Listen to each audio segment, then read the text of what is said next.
retomando la idea de simular una situación real. Les recuerdo que deben ponerse en el papel del médico, que recibe al paciente en una guardia y que el objetivo inicial debe ser reevaluar en primera instancia el ABCD, estabilizar al paciente y hacer el diagnóstico etiológico primario. Entre los primeros estudios a solicitar, siempre debe haber una imagen y preferiblemente una tomografía. En centros no especializados, esta es la indicación, pero en centros especializados se realiza una batería de estudios desde el comienzo, incluyendo un ecodoppler de vaso de cuello, tomografía de cerebro con y sin contraste, un protocolo de resonancia específico para ictus. Pero en centros no especializados se recomienda hacer una TAC simple de cerebro inicial y evaluar antes de sacar al paciente del tomógrafo la necesidad o no de completarla con una angiotomografía, según lo que se observe en la primera, ya que esta oportunidad de tener al paciente en el tomógrafo puede no repetirse por el agravamiento del mismo. Hay pacientes a los que no se le hace la angio inicialmente y luego, pese a necesitarla, no se lo puede trasladar, pues su condición clínica ha empeorado, está conectado a un respirador, se encuentra muy inestable, no es posible sacarlo de la terapia para trasladarlo, llevarlo a un tomógrafo, sería menos engorroso en una institución que tenga dentro del edificio el equipo, pero no es lo habitual muchas veces. En el caso ideal es que quien indica el estudio acompañe al paciente al mismo, se introduzca en la cabina junto con el técnico y evalúe ahí mismo la imagen. Pero muchas instituciones no lo tienen y hay que sacarlo al paciente en ambulancia, trasladarlo a otra institución, bajarlo, volver a subir, traerlo de regreso, por lo que resulta imposible y contraindicado. Siempre ese momento es estratégico. El médico, aunque no esté en el lugar, supongan que son el médico de guardia de un centro que no tiene tomógrafo. Cuando lo envían, tiene la posibilidad, a través de un familiar que lo acompaña, de comunicarse con el técnico y a través de una foto de WhatsApp o mediante una comunicación telefónica o alternativa, uno puede valorar la imagen y tomar la decisión de pedirle al técnico que no lo retire del equipo y que le pase contraste y le realice una angiografía. Que no es una angiografía digital con inyección de contraste intraarterial, que es el gold estándar para estudiar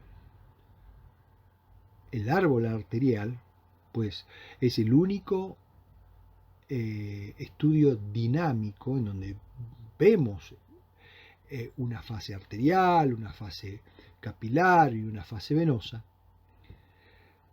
y la cual sí tiene un mayor índice de complicaciones serias, pero no es el caso del contraste endovenoso, que tiene pocos efectos colaterales, su concentración es menor, salvo que el paciente sea alérgico al yodo o tenga una insuficiencia renal severa.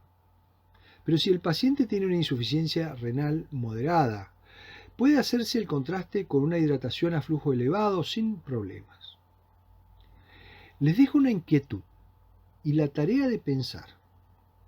¿Por qué no les aconsejo realizar una resonancia en ese primer momento? ¿Cuáles serían las ventajas y las desventajas de pedirla? ¿Cuáles son los motivos o indicaciones para que al observar la tomografía inicial se decida la angiotomografía? Tanto en el ictus hemorrágico como en el isquémico. Estas preguntas las deberán exponer ustedes en el encuentro de este miércoles. Preparen el tema y lo discutimos. En la siguiente diapositiva vemos que son una causa muy frecuente de muerte y es la patología neurológica que más internaciones produce. Pero lo más relevante son las consecuencias a largo plazo, ya que constituyen la primer causa de discapacidad y una alta tasa de lesiones que no conforman ataques cerebrovasculares, pero que diezman a la población adulta, produciendo también la segunda causa de demencia. Las demencias vasculares, a expensas del aumento de la expectativa de vida, se estima que pasarán a ser, en un futuro no muy lejano, la principal causa de estos trastornos. Son también responsables de una gran proporción de grados variables de deterioro cognitivo objetivable y un grado importante de deterioro no objetivado, que integran una amplia zona gris de disminución de la capacidad intelectual muy difícil de determinar, pero que sin lugar a dudas afectan a la mayoría de los ancianos. En la otra imagen vemos que los eventos isquémicos pueden ser clasificados como esta versión simplificada de la clasificación ASCO, cuyas siglas en inglés significan aterotrombosis, small por pequeño vaso, cardioembolic y otros, o venosos. En la siguiente imagen observamos un esquema de los sitios de origen más significativos de las lesiones que pueden producir los ictus, ya sea por patología cardíaca, aórtica, en los grandes vasos del cuello, extracraneanos o intracraneanos, y en los pequeños vasos distales. Estas fuentes motivan la clasificación de enfermedades isquémicas que sigue. Esta clasificación de todas nos muestra los diferentes orígenes, pero les llamo la atención en las prevalencias. Observen que las embolias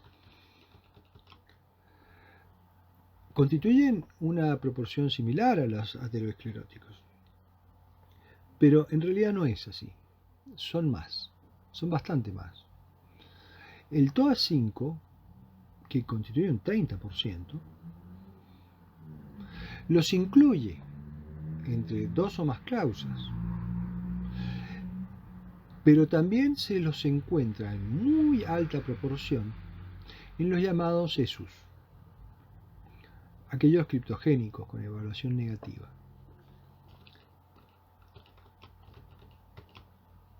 Desde hace décadas se realizan ingentes esfuerzos por dominar la patología ateroesclerótica, habiéndose invertido enormes presupuestos en investigación, en prevención, exigiendo cambios de hábitos de vida, grandes inversiones en tratamientos costosos durante décadas, que han resultado poco eficientes, ya que los factores de riesgo cardiocerebrovasculares, como la obesidad, la hipertensión arterial, la diabetes, el sedentarismo, el tabaquismo, continúan en crecimiento o no han disminuido, salvo este último, el tabaquismo, que ha tenido un descenso significativo en los últimos años, aunque en Mendoza no ha sido tan importante como en el resto de Cuyo y el país. No les planteo que estos esfuerzos deban dejarse de hacer y que se deba abandonar la lucha contra los factores de riesgo, sino que los recursos y los esfuerzos se han orientado prácticamente en una sola dirección. Pero sin embargo, se han invertido relativamente pocos recursos y esfuerzos en la patología embólica. El concepto de ESUS es el de un evento embólico de origen determinado, ya lo dijimos. Vemos en la diapositiva siguiente que en la circulación anterior se producen la mayor parte de los eventos, sobre todo a nivel de las carótidas extracerebrales, ya sea en su porción extracraneana o intracraneana extracerebral, es decir, la que se encuentra bañada por el líquido cefalorraquídeo. Es por eso que debemos focalizar nuestra atención sobre todo en este territorio, el territorio anterior. El territorio posterior es el irrigado por las vertebrales, la basilar y las cerebrales posteriores. En la otra diapositiva, si la paciente que estamos recibiendo se presenta con disminución de la fuerza y o la sensibilidad corporal del hemicuerpo contralateral, también puede tener amaurosis fugaz unilateral, trastornos del campo visual con una hemianopsia homónima contralateral, afasias, fenómenos de negligencia por apraxias o agnosias, trastornos de la mirada conjugada o el llamado limb shaking syndrome, que es un tipo de evento isquémico transitorio asociado a breves episodios de agitación disrítmica o sacudidas de los miembros contralaterales de tipo hemibalísticos. Entonces debemos sospechar con todo este cuadro en una afectación del territorio anterior que incluye arteria oftálmica, cerebral anterior y cerebral media. Noten que se están comprometiendo amplias zonas y traten de focalizarse en la anatomía del árbol vascular. ¿Qué áreas irrigan estas arterias? Y por consiguiente, ¿cómo se explican estos déficits? Por ejemplo, si la paciente tiene un síndrome caracterizado por dolor agudo, reflejado a la órbita y el oído del mismo lado, entre otros signos y síntomas de exacerbación simpática, nos orientamos a una afección del plexo simpático, unilateral, y evidenciamos lo que llamamos un síndrome de Horner. Con todo ello, debemos sospechar una disección carotídea. Las enfermedades de la carótida son en mayor frecuencia de origen aterosclerótico o displásico, pero también, sobre todo en personas jóvenes, la traumática, la disección traumática. Jóvenes deportistas sometidos a traumatismos cervicales o en las personas mayores por traumas quiroprácticos u otros traumas. Pasamos a la siguiente diapositiva. Si en cambio nuestra paciente tiene un síndrome de déficit hemisensitivo y motor contralateral, pero con síntomas prefrontales, podemos pensar que por la alta frecuencia de hipoplasia de la comunicante anterior, se trate de una oclusión proximal de la arteria cerebral anterior. Es decir, al no tener flujo contralateral que la compense a la obstrucción, no se irriga la cerebral anterior. O si hay, en otro caso, menos déficit, sobre todo con debilidad a predominio crural, pero con poca o ninguna afectación facial y sin signos prefrontales intensos, pero con ese patrón sobre todo crural, es posible que pueda responder a una oclusión, pero de la arteria cerebral anterior, pero más distal. Y si a esto se le suma una apraxia brachiocrural izquierda, ese hemisferio afectado es posible que sea el dominante. Sin embargo, estos infartos son poco frecuentes, cerca del 1% de todos los infartos cerebrales. Entonces, tenemos mucha incertidumbre. Recordemos que simulamos ser un médico de guardia y queremos corroborar nuestra impresión clínica y lo hacemos mediante una tomografía. Y la que obtenemos se las presento en la siguiente imagen.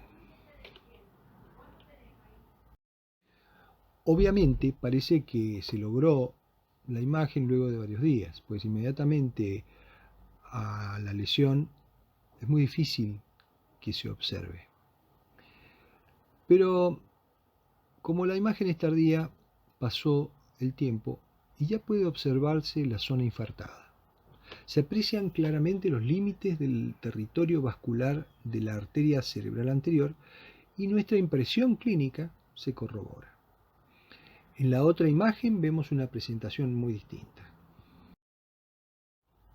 Si nuestra paciente se presenta con un grave cuadro pléjico, pero más proporcionada al déficit, es decir, en igual proporción en el territorio facial, braquial y crural, y anestesia del hemicuerpo, con hemianopsia heterónima del mismo lado, debo pensar en una lesión de cerebral contralateral. Pero si además se agrega afasia mixta, afasia motora o afasia fluente, probablemente sea por afectación del hemisferio dominante, o más común es que el déficit motor y sensitivo sean derechos. Es posible que es debido a una grave obstrucción de la cerebral media. Con preocupación por su evolución crítica, urgente le pedimos un TAC. Lo que esperaríamos ver en esta paciente tan crítica es esta imagen. Obsérvenla, agrándenla y piensen en lo que ven.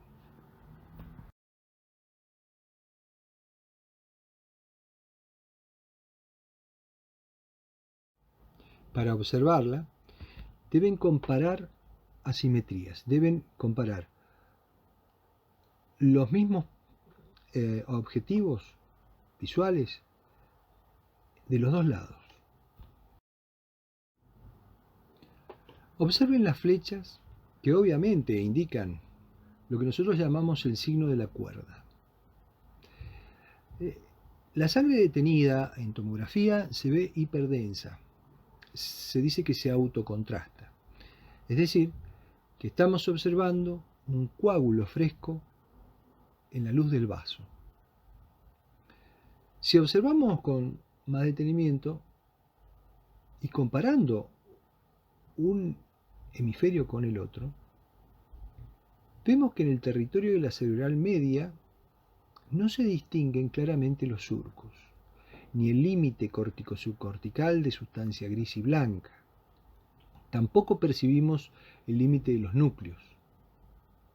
Es cierto que en el lado derecho de esta imagen es difícil percibir estos detalles con claridad, pero se esbozan, y ante una mirada complaciente podemos imaginarlos. Como así también el límite córtico-subcortical, que al menos parece verse. Sin embargo, del lado izquierdo no hay ningún indicio de su presencia. Esta es una imagen antigua, de mala calidad, pero está puesta a propósito, pues si logran distinguir estos detalles en ella, podrán interpretarlos con mucha facilidad en modernas imágenes. Luego de unos días, seguramente tendremos un cuadro como el que les muestro en la siguiente. Ya pasaron varios días. La paciente empeoró. Hubo que operarla para descomprimir el cerebro y evitar el colapso de los ventrículos y las herniaciones que pueden ser mortales. Se le retiró una parte de la calota craneana, del hueso craneano, lo que en la jerga neuroquirúrgica se llama desplaquetado o craneotomía descompresiva. Se aprecia perfectamente el extenso infarto, en este caso derecho. Pasamos a otra diapositiva. Pero también, y para nuestra sorpresa, podemos encontrar una tomografía normal, con algunos detalles que no se pueden asociar a isquemia aguda, debido a que la tomografía en las primeras horas es muy probable que no encontremos nada patológico, ya que se requiere de tiempo para que los fenómenos isquémicos se revelen macroscópicamente, habitualmente entre 48 a 72 horas. Entonces tenemos una paciente grave, con una clínica categórica, pero no lo podemos objetivar con la imagen. La imagen se ve normal. Y en este punto sería muy importante contar con un método de diagnóstico mucho más sofisticado, la resonancia. Pues puede hacer el diagnóstico precoz, aproximadamente ya a los 30 minutos de que comienza la isquemia. Como vemos en la que sigue, en este caso una niña. Vemos las distintas secuencias de resonancia que fácilmente nos indican todas el sitio muy bien definido del infarto en curso, aun cuando haya pasado muy poco tiempo. Pero si el déficit es más leve, con paresia a predominio fascio-braquial, puede asociarse a afasia de Broca. Si se afecta el hemisferio dominante, o afasia de Wernicke asociada a otras alternaciones campimétricas, nos está indicando que pueden haber afectación de ramas temporales. Entonces debemos pensar en una obstrucción de cerebral media, pero distal. En esta importante arteria, la causa más frecuente de obstrucción es la emboligena cardíaca, o desde placas ateromatosas de cuello que han embolizado. A ver la tomografía en la siguiente diapositiva, vemos que la imagen no siempre es fidedigna. Recordar que la tomografía es la preferida por su practicidad, la rapidez de su realización y su accesibilidad, lo cual es, en un paciente con trastornos de la conciencia, es una gran ventaja sobre la resonancia. Es más difícil mantener a un paciente con una lesión cerebral, sobre todo severa, pedirle que ese paciente se quede muchos minutos quieto en un resonador. En otra situación, pero si la paciente presenta un síndrome mesencefálico, talámico, con alteraciones del tercer par, uni o bilateral, lejos del territorio irrigado por las carótidas, sobre todo si hay abulia y alteraciones campimétricas bilaterales, deberíamos pensar en una lesión del mesencéfalo, cápsula, núcleos profundos del diencéfalo, pues entonces tenemos que sospechar que se trataría de territorios irrigados del territorio posterior, y que podrían ser una o las dos arterias cerebrales posteriores por una obstrucción en su nacimiento. En el top de la basilar si hay bilateralidad. Ya que la arteria cerebral posterior, en su primer tramo, irriga el mesencéfalo, la cápsula y los núcleos profundos del encéfalo, aunque también en este caso se pueden presentar síndromes alternos en lesiones un poco más distales. Puede haber hemibalismo contralateral y síndromes talámicos. Si se piensa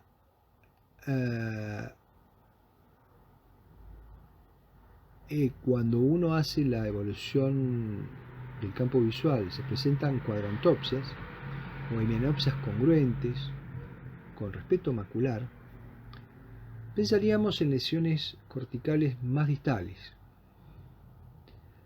Si se afecta el hemisferio dominante, se puede sumar alexia, anomia y distintas agnosias. Y si la lesión es bilateral, lo que se llama ceguera cortical. Estos infartos constituyen un 10% aproximadamente de todos los ictus y una cuarta parte de ellos son bilaterales. Vamos a otra diapositiva. Bueno, acá en esta diapositiva se ve una lesión ya evolucionada, con claridad de límites. Y les hago notar que la tomografía se utiliza para el seguimiento del paciente. Se hacen una, dos o más tomografías en los días posteriores de acuerdo a lo que la clínica nos indique. Las lesiones de las arterias vertebrales pueden ser de etiología similar a la de las carótidas, estando también afectadas por traumas, sobre todo en personas jóvenes, deportistas. Aproximadamente en la mitad de las personas existe una hipoplasia relativa de una de las vertebrales. Entonces, ante la oclusión de la dominante, pueden aparecer síntomas o signos de obstrucción de la basilar. Las lesiones basilares son predominantemente ateromatosas o embólicas. Cuando se afecta la porción anterior de la protuberancia, se produce un síndrome llamado de enclaustramiento, en el que el paciente se encuentra en coma aparente, cuadripléjico, con compromiso de la vía córtico-espinal. Pero está lúcido, con sensibilidad y sentidos conservados por afectación de la vía córtico-nuclear, por lo que solo puede realizar movimientos verticales con los ojos. Si se afecta la formación reticular, sí estará en un coma verdadero. Si no, es muy fácil de confundirlo. Puede también tener síndromes alternos, como el síndrome de Wallenberg, que es en la región laterovulvar posterior-inferior, por compromiso de la pica, de la arteria cerebral posterior-inferior. Se presenta con síndrome de Horner, hipoestesia facial, parálisis velopalatina y cordal, homolaterales e hipoestesia termoalgésica brachiocrural. Puede presentar un síndrome cerebeloso o un síndrome pontino a expensas de la AICA, asociado a parálisis facial periférica, hipoacusia homolateral e hipoestesia termoalgésica brachiocrural, con parálisis de la mirada hacia la lesión, lo que se denomina síndrome de Weber, por compromiso de la arteria cerebelosa superior, con parálisis del tercer par y parálisis del hemicuerpo contralateral. En la siguiente imagen vemos un esquema que nos muestra los dos lechos microvasculares, el profundo asociado a las perforantes y otro distal córtico-subcortical. Una imagen que ya vimos. Entre ambos, así como en territorios limítrofes entre territorios de irrigación de las grandes arterias cerebrales, se producen isquemias por disminución del flujo sanguíneo cerebral o por enfermedad proximal de dos grandes arterias. Se producen así infartos, sobre todo a nivel parieto-occipital y frontal anterior, antiguamente llamados infartos de la última pradera. Otras isquemias en territorios atípicos se dan por vasculitis, con signos de sintomatología variable, que puede ser central o periférica, en cuanto a la localización intracerebral, ¿no? Es decir, profunda o cortical. Las trombosis venosas son otro gran capítulo, Pueden dar síndromes de hipertensión endocraniana, síndromes focales y síndromes encefalopáticos diversos.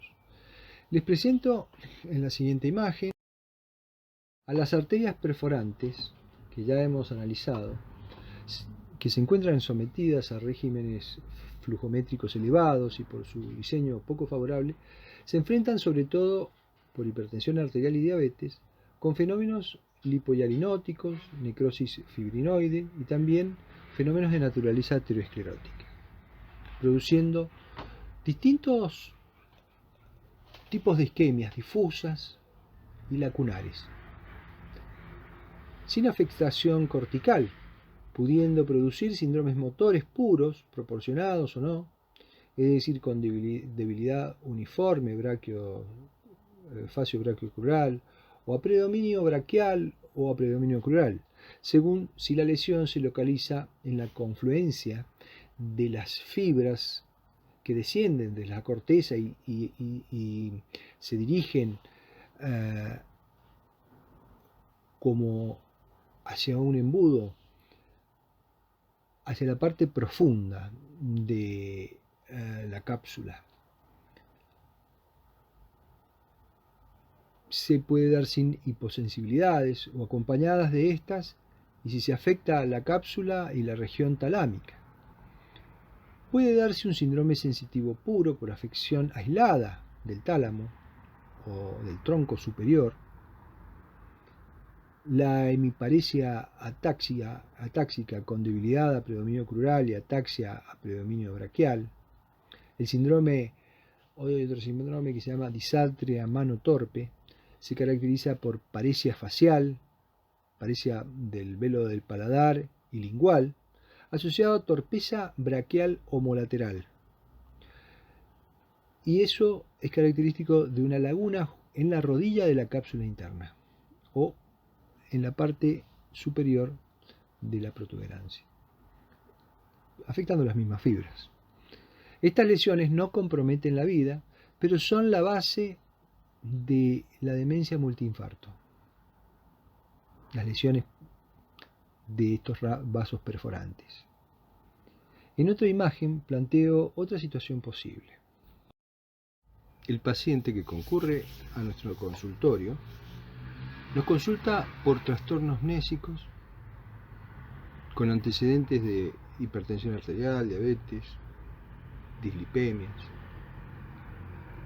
Podemos encontrar una isquemia crónica que ha producido múltiples lesiones profundas, periventriculares, confluentes, llamada leucoariosis, o más bien imágenes compatibles con lesiones isquémicas.